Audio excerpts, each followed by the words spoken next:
Это не лавовый поток и не мираж карстовых пещер. Это история о том, как застывшие в глубине планеты процессы влияют на нашу земную поверхность, на города и судьбы миллионов людей. Ледниковая изостатическая коррекция, давняя борьба плит и современные экстремальные нагрузки — все это переплетается в одной длинной геологической драме.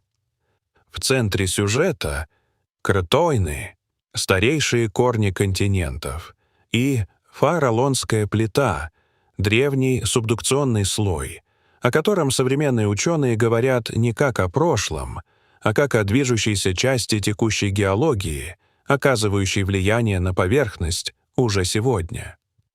Кротоны — это древние ядра континентов, их геологическая основа и долгоживущие свидетельства земной истории. Они крепкие, толстые и невероятно древние. Возраст их оценивают в миллиарды лет.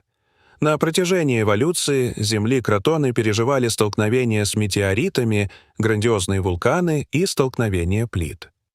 Эти события формировали рельеф планеты и оставляли шрамы на ее поверхности, горные массивы, плиты, рикошет усложненных структур и даже действовали как своеобразные якоря, удерживающие крупные континенты на месте.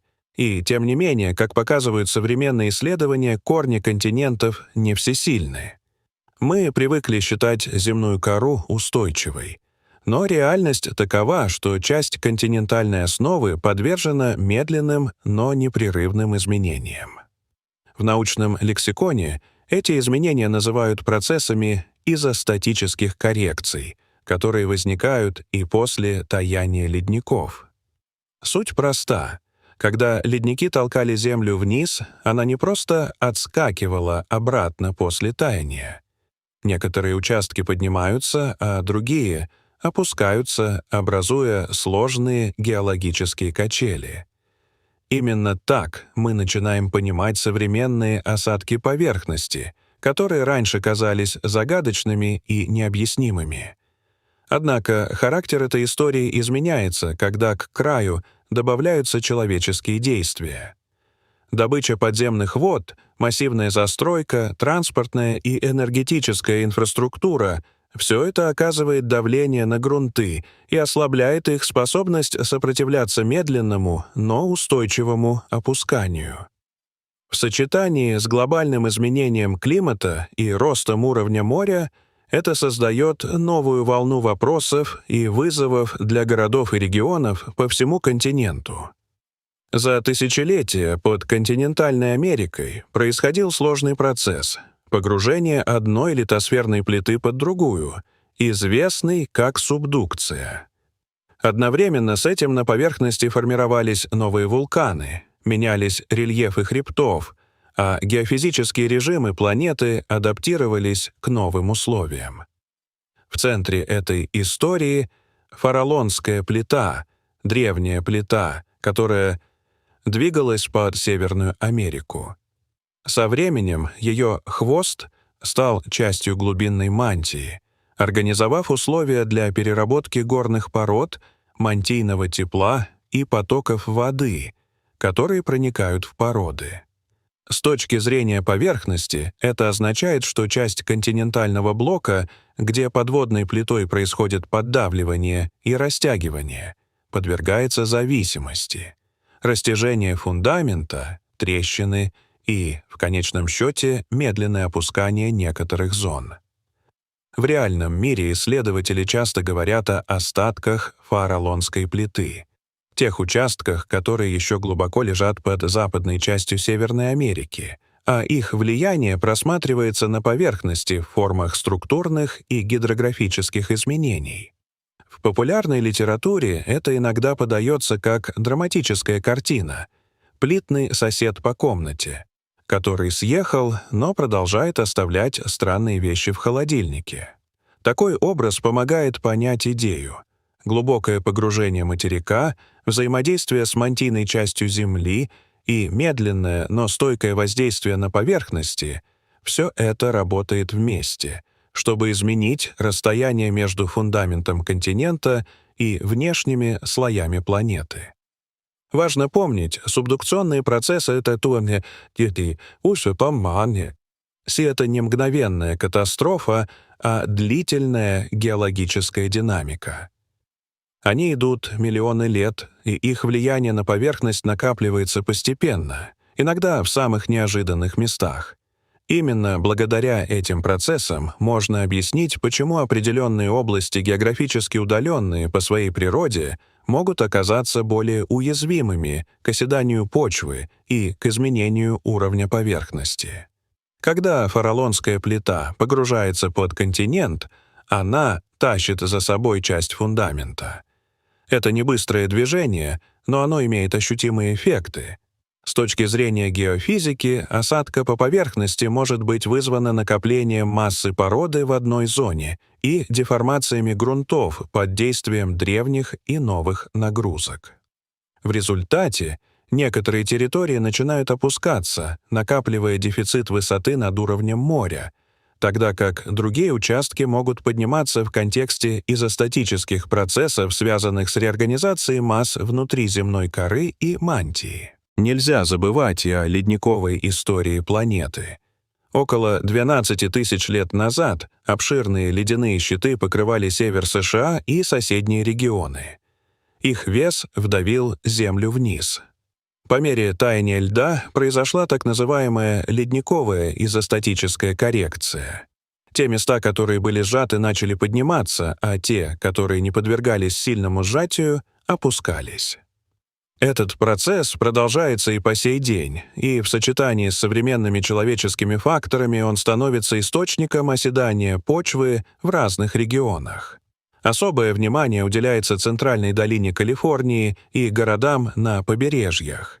В водоснабжении и в строительстве часто используются тяжелые материалы и массивные фундаменты зданий. Когда граунд под давлением и когда в почве наблюдается утрата подземной воды, грунт становится слабым. Это ведет к оседанию.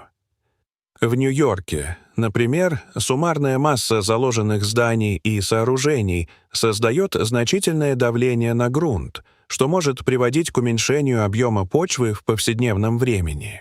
В то же время толстые слои воды и связанные с ними осадки и слоя грунтов могут приводить к более активной деформации почвы, особенно в условиях влажного климата и близости к побережью. Что это значит для городов и инфраструктуры?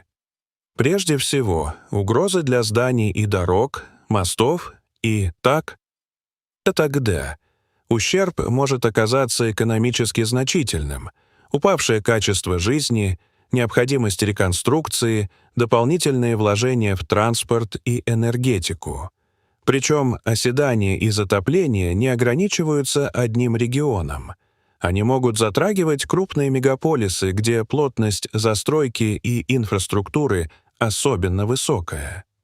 Это требует комплексного подхода к управлению ресурсами, городскому планированию и региональной политике в области охраны окружающей среды. По данным ученых, к 2050 году многие города США потенциально могут столкнуться с частичным затоплением или глубокое оседанием почвы. Среди них Нью-Йорк, Балтимор и Чарльстон на побережье Атлантики, а также города на западном побережье, такие как Сан-Франциско и Лос-Анджелес. В Чарльстоне, Южной Каролины особенно заметно. Там оседание почвы достигает значительных величин. В некоторых местах, например, вокруг Паласарда на полуострове Паласарда, опускание происходит настолько быстро, что создаются условия, близкие к жизни под землей, напоминающие туннели под поверхностью. Помимо оседания, важная часть угроз — это повышение уровня моря. В сочетании с проседанием почвы это создает коктейль затопленных улиц, засоленных сельскохозяйственных угодий и разрушения природных экосистем. Мосты, дороги, аэропорты и энергетические станции, инфраструктура, на которой держится повседневная жизнь, становятся наиболее уязвимыми. В таких условиях устойчивое городское планирование, модернизация сетей водоотведения и систем энергоснабжения, а также создание защитных зон и береговых оборон становится необходимостью, а не опцией. Снижение откачки подземных вод и развитие альтернативных источников воды. Водоснабжение без сильной зависимости от глубоководных резервуаров может снизить риск оседания в ключевых регионах. Это включает переработку, повторное использование воды, рациональные режимы полива и более эффективное управление водными ресурсами. Умное зонирование и реконфигурация городской застройки. Пересмотр плотности застройки в зонах риска, создание мягких береговых линий и инфраструктур, устойчивых к оседанию, помогут снизить потенциальные убытки и защитить население. Береговая защита и адаптивная инфраструктура. Инвестиции в береговую защиту, повторное проектирование дорог и мостов, модернизация электросетей и коммуникаций позволят сохранить функционирование критической инфраструктуры в условиях оседания почвы и повышения уровня моря. Мониторинг и наука как база решений. Расширение сетей мониторинга, грунтов и плит, развитие моделей предиктивной геофизики и вовлечение сообщества в обсуждение мер адаптации помогут снизить неопределенность и увеличить эффективность принятых мер. Общественное участие и образование. Информирование населения о геологических рисках, участие граждан в планировании и принятии решений, поддержка образовательных программ в области геонаук — все это усиливает устойчивость общин к будущим изменениям. Земля — не статическая карта. Она динамична и меняется под влиянием длинной череды процессов, в которых кротоны и фаралонская плита играют важную роль. Взаимодействие древних геологических механизмов и современных человеческих действий создает новый режим на поверхности планеты. Оседание, затопление, перераспределение масс под землей и изменение береговых линий. Эти перемены требуют профессионального подхода к городскому планированию, управлению водными ресурсами, развитию инфраструктуры и применению современных наук о Земле. Но главное — это способность общества адаптироваться. Сложные вызовы требуют сложных решений, от рационального использования воды до перестройки городской ткани и инвестиций в науку. Если мы будем действовать системно и смело, мы сможем минимизировать риски и создать устойчивые города, которые будут защищать людей и экосистемы даже перед лицом долгосрочных геологических изменений. И тогда, возможно, мы не окажемся на грани неприятного сюрприза, а станем теми, кто заранее говорит «нет» риска и «да» разумной, продуманной эволюции наших городов и стран. Спасибо за то, что вы читаете это и думаете о будущем вместе с наукой. Если вам понравилась статья или вы нашли ее полезной, поделитесь ею с теми, кто верит, что знание — путь к устойчивому будущему. Обсуждайте в комментариях, как применить идеи в вашем городе, школе или дома.